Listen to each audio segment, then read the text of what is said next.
Good morning, and welcome to this week's episode of the Ask Dr. Murphy series. I hope everyone is doing well today. My name is Katie Berg. I'm a research study coordinator here with the Havey Institute, and I'll be leading today's discussion. I'd like to welcome and introduce Dr. Robert Murphy. Dr. Murphy, how are you this morning? Good morning. Doing well.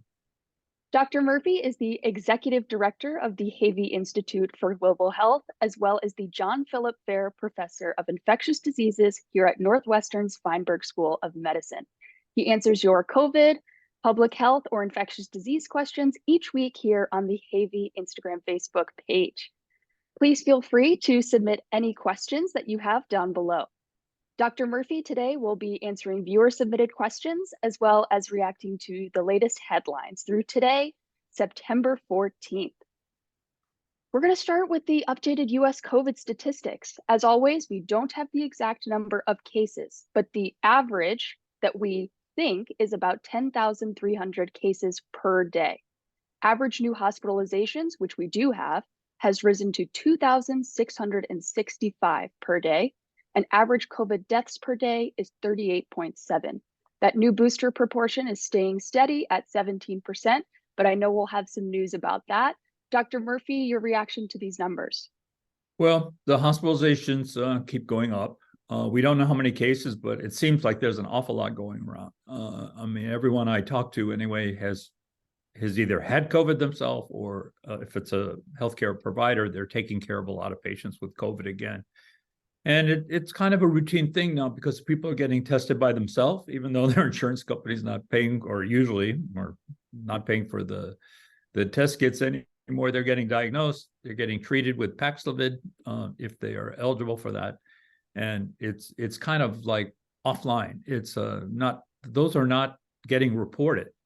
The only the reporting days are kind of over unless you end up in the hospital and die from it. That's still reported, but none of the other stuff is reported anymore. So the data is not so good, but it's going in the wrong direction, whatever it is. And so we have to be careful. But fortunately, as we're going to talk about, there's a new vaccine in town. Absolutely. And moving right into that was very, very big news this week. Can you let us know about these new COVID vaccines? Yeah, so they have reconstructed the vaccine, and it's now geared completely towards the Omicron variants that are circulating, and so it's much more effective.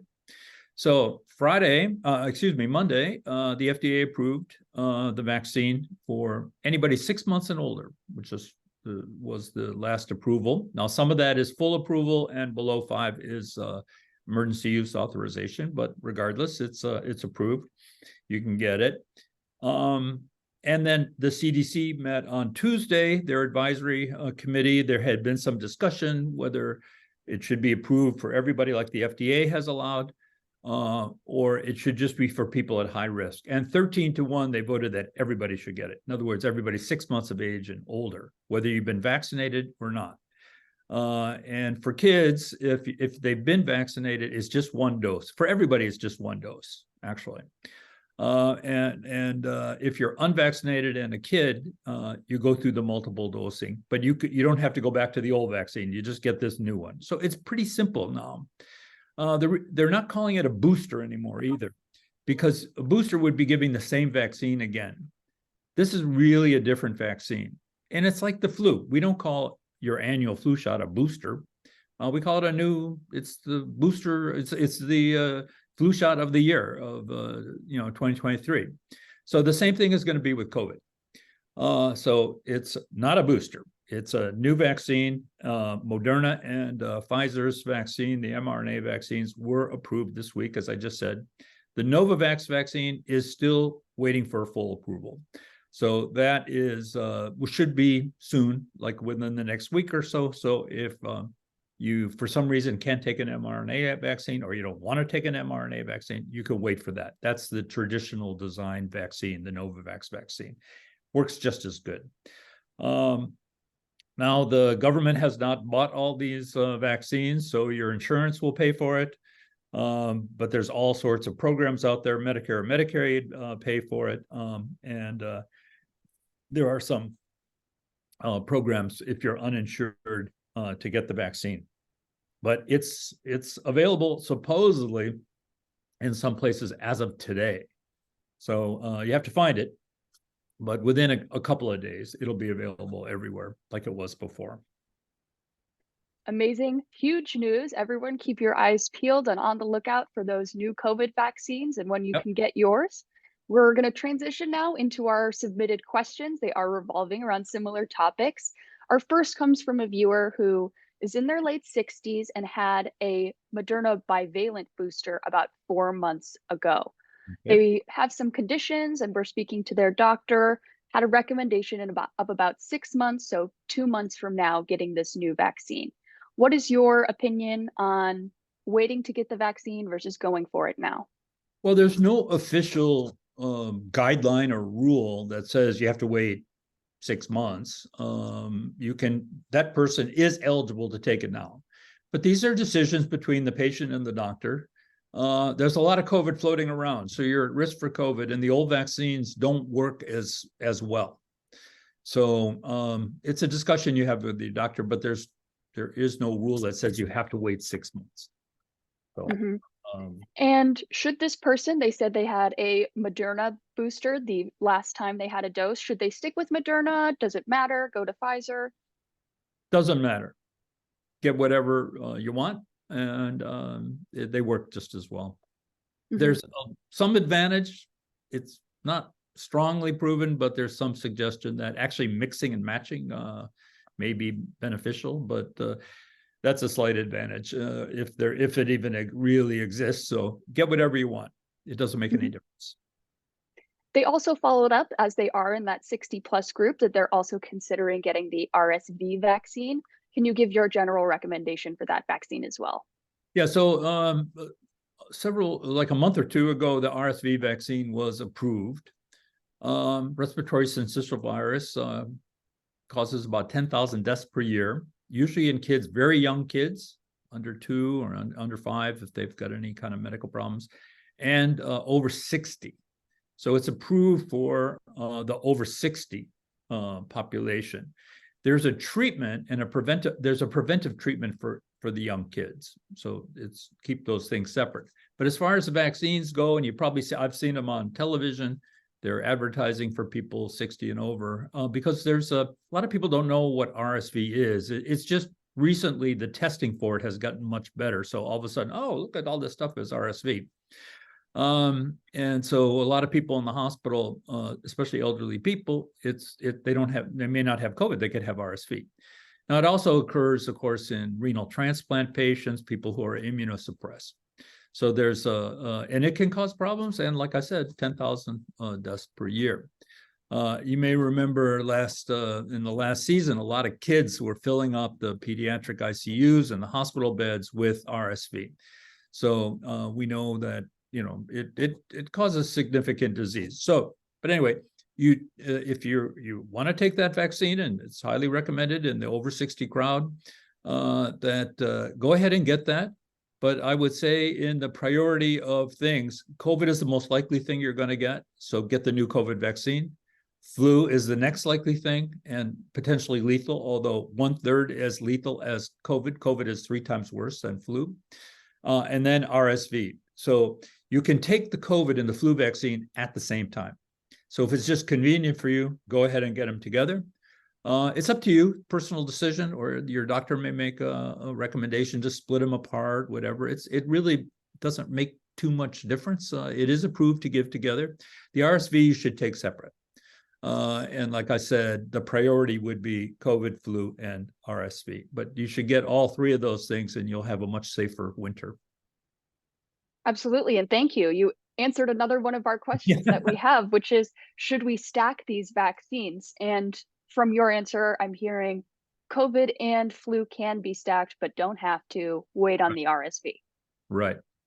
And that's backed up. A lot of the times we saw people were getting their flu shot during the COVID pandemic. So we know that these two shots can work in tandem. Oh yeah, no, they can work together. We've done that in many corporate and industrial settings. Mhm. And then finally, or not finally, but our last question for this session is, from a viewer who has been seeing reports that each COVID variant seems to be more transmissible than the last. Generalization, but we keep seeing more transmissible variants.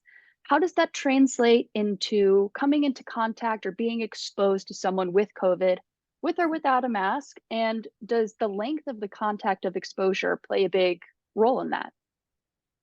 Yeah, so it's more and more transmissible. That's why it takes over. It's competing with what's out there. Now, the good news is these Omicrons and what's going on right now, they're not any more serious. They may even be less serious. That part's okay, but the transmissibility is more and more and more. And in some places around the United States and the world, mask use and some other mandates have returned because so many people are out with COVID. I mean, we do the same thing with flu. If there's big flu outbreaks, it's the same thing. So COVID is just now in the kind of this mainstream, and I'm not a scientific experiment or anything, but I do travel quite a bit again, and I've noticed that more people are wearing masks. I was on an airplane recently, and it was definitely more people wearing a mask than just like a month ago. And that's because there's so much COVID floating around, and it's just very transmissible. And if you have been vaccinated, you have some protection from getting it, but if you get it, it will be milder. That is proven. The other thing that has proven that if you are vaccinated, there is less long COVID. So you can protect yourself from long COVID. Having prior COVID also helps, but actually the vaccines help even more. And having both COVID and the vaccine is the best. So, I mean, it's not the best, but it's the most protective. Mhm. And then kind of piggybacking off of that, there was some headlines this week from Moderna and Pfizer about the efficacy of their new vaccines against some of these variants of concern we've been looking at, particularly BA.2.86. I know that the boosters were formulated more against the specific Omicron lineage, but what were these results? Yeah, these results are good. It shows that this vaccine the antibodies that are produced when you take this vaccine, the ones that are out now, cause a significant, in the case of the study you're referring to, 8.7-fold increase in neutralizing antibodies against the BA.2.86. That's the one that everyone's concerned about right now. So they work, basically. You look in the laboratory studies, it looks very promising. That's really great news. I Yeah. know we've been concerned about some of those, so to have, some data that they do work is very reassuring. And moving on, our last big headline of the week was surrounding the Jynneos Mpox vaccine. We saw a little bit of that, a few months ago here in Chicago, but can you let us know what the study found? Yeah, so now we know a lot about Mpox that we didn't know before, and this was a study done out of California. They had over 5,700 Mpox patients who became ill between May 2022 and May 2023. So of them, 4.3% or 250 got hospitalized because of Mpox. Mpox can be quite severe. And of those 250, almost all of them, 233, were unvaccinated. So that's a signal that the vaccine is working here. 4 had received 1 dose of the Jynneos vaccine, 1 had 2, 12 had post-exposure prophylaxis with the vaccine. Interestingly, 40.7% of the Mpox cases had HIV, concomitant HIV, whether it was controlled or not, most of it controlled. And the HIV-infected patients, 56% accounted for 56% of the hospitalizations overall. So you look at all that data and you interpret it, and 1 dose of the vaccine was 73% effective, and 2 doses was 80% effective. So very effective vaccine. And if you're at risk for Mpox, it's another vaccine that you can take. But that's really limited into high-risk groups. Absolutely. And that does mirror kind of the results that you were talking about a few months ago here in Chicago, there was a small cluster of Mpox cases where, while most were vaccinated, none were hospitalized. No So it's more great to hospital. see. Yeah, It just like with COVID, it's preventing severe disease. I mean, hospital, if you end up in the hospital these days, you're sick. So that's a good marker. absolutely. Well, thank you so much, Dr. Murphy, for your time answering our viewer submitted questions, as well as reacting to the headlines and informing us about the new COVID vaccine. Everyone, please keep an eye and look out for that new vaccine. It should be around you soon. But once again, thank you, Dr. Murphy, and thank you all for watching. If you'd like to submit a question, please feel free to do so below via our Facebook page or our X/Twitter page, or you can email us. All of our information is down in the description below. Thank you very much. Have a great day.